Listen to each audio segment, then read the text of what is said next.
Gadget number one, the Fingerbot. And it doesn't look like much, but this is game-changing.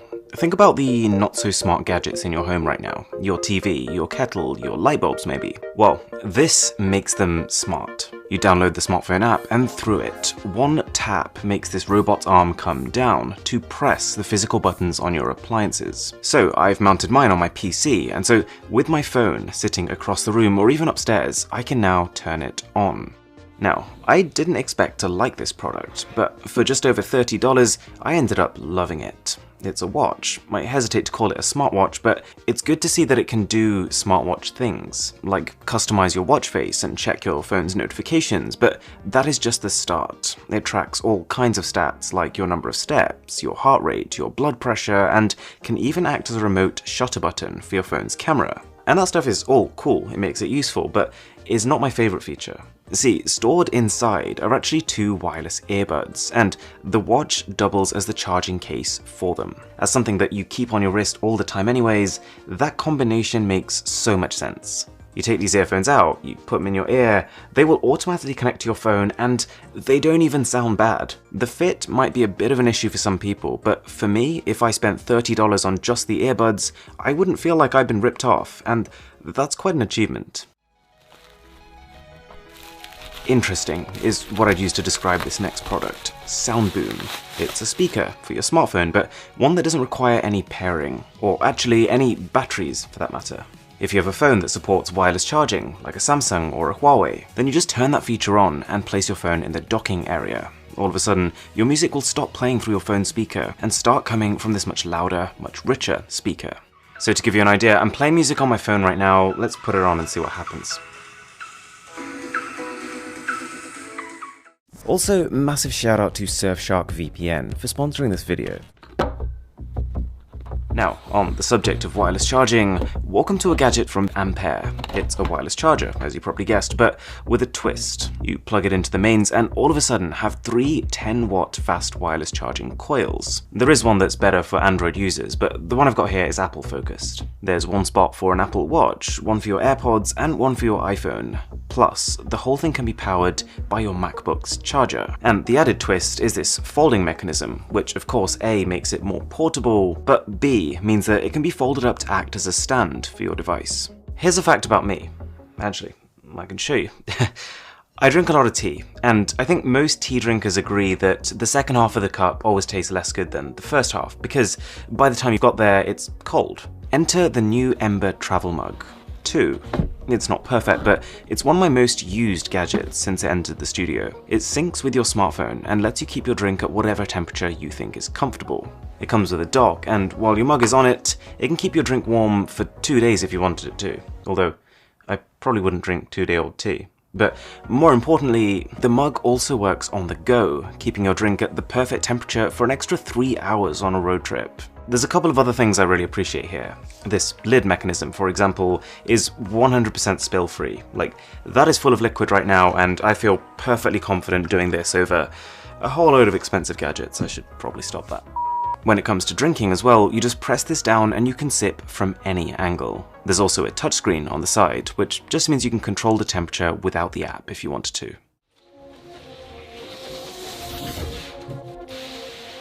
Well, you probably didn't see this coming, but welcome to Cowboy. It's a smart bike, and that brings a few benefits you probably expected, and a few you probably didn't. The bike itself, it's a pretty conservative mix of matte and glossy black.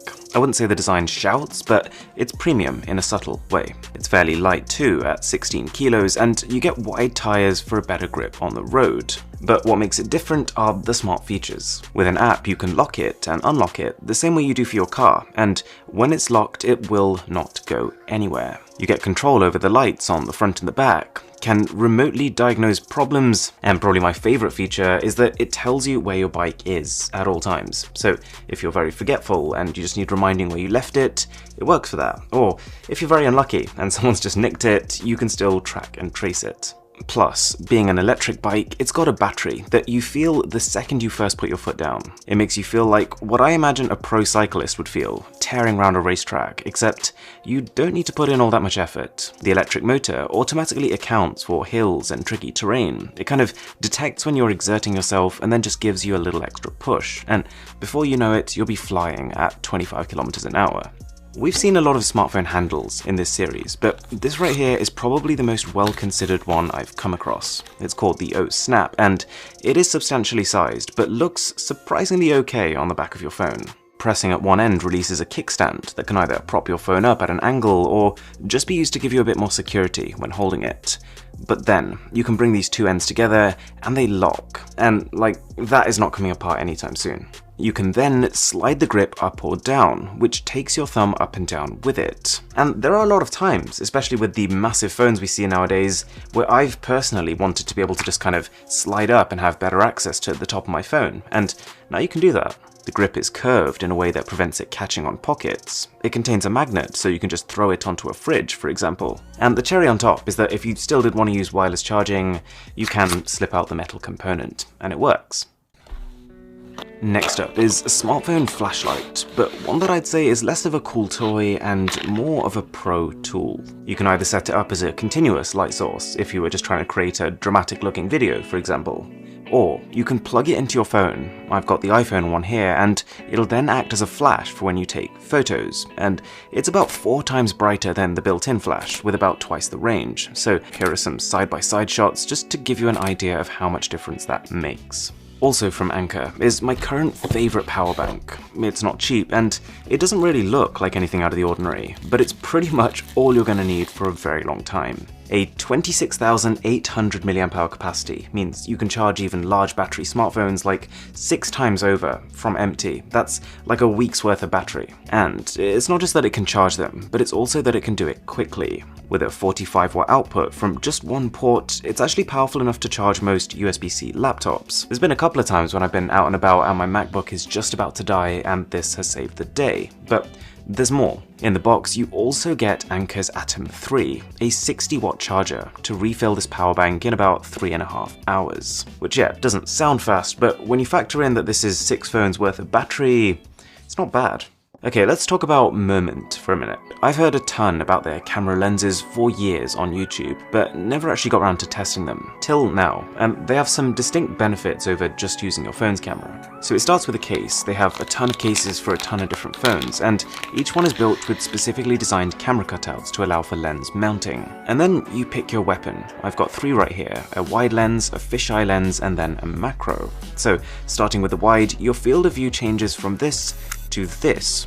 It's not drastic, but enough to notice. Fisheye, though, then takes you even further to this. And you might be thinking, the iPhone 11 Pro already has a built-in ultra-wide camera. It seems like a real pointless exercise to stick an ultra-wide camera onto the main camera. And for casual users, I'd agree. The main benefit, though, of mounting a wide lens is that you get to still use your phone's main camera to take a wide shot, and almost consistently, phones' main cameras are many times better than their ultra-wide cameras. Plus, with an iPhone, the night mode software is fantastic, but it only works on the main camera. The ultra-wide can't use it. So for perspective, I took this photo using the ultra-wide camera at night on the iPhone, and this is what it looks like using the Moment fisheye lens fixed onto the main camera. Quite a big difference. I also had to play with the macro camera and again, came away impressed. Although, one thing to note is that when you're getting really close to objects, you do benefit from having another light source, but that is where the Anker light comes in. Welcome to something you didn't know you needed. On the face of it, it's a pretty nondescript looking plastic box, but it opens to form a docking station. You sit your phone on this USB-C port, and all of a sudden, you can connect it to pretty much anything. The dock has 2 USB 2.0 ports, which is fine, but then turning it around, an HDMI, which is awesome. I can wire my phone straight to my TV to use Samsung DeX, for example. But then, even more crucial, on the third side is a fast USB 3.0 port, as well as an SD and micro SD card slot, and it just works. I could record something with my main camera, and then slip the SD card right into my phone and start watching back the clips. For a change of pace, here's something simple: a charging cable, but it's a good one. You're looking at nylon-coated wire for great durability, an LED light on the charging head, support for 40-watt fast charging. But the main differentiator is actually that the head is tilted 90 degrees, which, I'll be honest, for the vast majority of people doesn't actually make a difference. But it is useful for gamers, because usually cables stick directly outwards and get in the way of your fingers while playing. This negates that issue. We can go further, though, with yet another cable, and before you start jumping around in excitement, you might want to hear this. The Energy 360 is a rotating magnetic cable, and there's actually two really cool things about this. One, that it can flick between both normal and 90-degree orientations, but two, that it can also switch tips to charge micro USB, Lightning, and USB-C, which covers pretty much every phone out there. As with everything though, there is a trade-off. This cool magnetic switching system means that the current is limited at 2.4 amps, which should be fine for most people, but if you've got one of those phones with super fast chargers, this might not keep up. But this would make an amazing backup cable, because it supports everything. Well, this one's fun. There's a company called ShiftCam who've come up with a smartphone case that aims to be the fastest way to adapt your phone's cameras on the fly. It tries to address the issue with external smartphone lenses, which is that yes, they can be great quality, but most people are just put off by the fact that they now have something else that they've got to carry around. So, built into this case, you get 5 lenses to play around with. A 10x and 20x macro camera, 4x telephoto, 180-degree extreme fisheye, and a polarizer lens. The macro ones are pretty self-explanatory. The 10x slides on top of your phone's main camera to bring you 10x closer. It's decent quality too.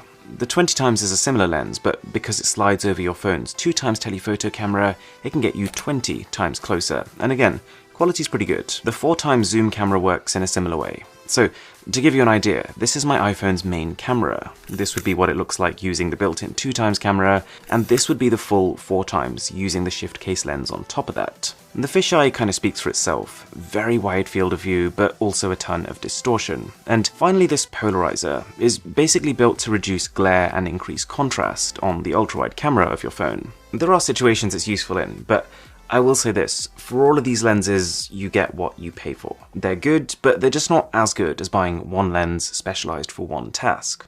Now for a product that is far heavier than it needed to be, but this is quickly forgiven when you feel just how well constructed it is. You can tell it was built not to be moved around. This is the AirQuad, and the name tells half the story. It can charge 4 devices at the same time. So actually, it's pretty similar to that Unravel charger we looked at earlier in terms of scope, but with this additional USB-C dock for a smartphone or even an iPad Pro. As a bit of a bonus, if you've watched this far, I also managed to get hold of what claim to be world's slimmest true wireless earbuds. And I don't doubt the claim, these even make the fairly svelte AirPods look chunky. The entire earphones and case are so tiny that you will put these in your pocket and completely forget they're there. That said, they have priced themselves against the big dogs, and for a lot of people that might be the sticking point. While they do sound great, considering they're non-noise cancelling and they just rest near your ear canal instead of inside it, and they have touch controls for your music and your voice assistants, they won't match the connectivity and the seamlessness of AirPods.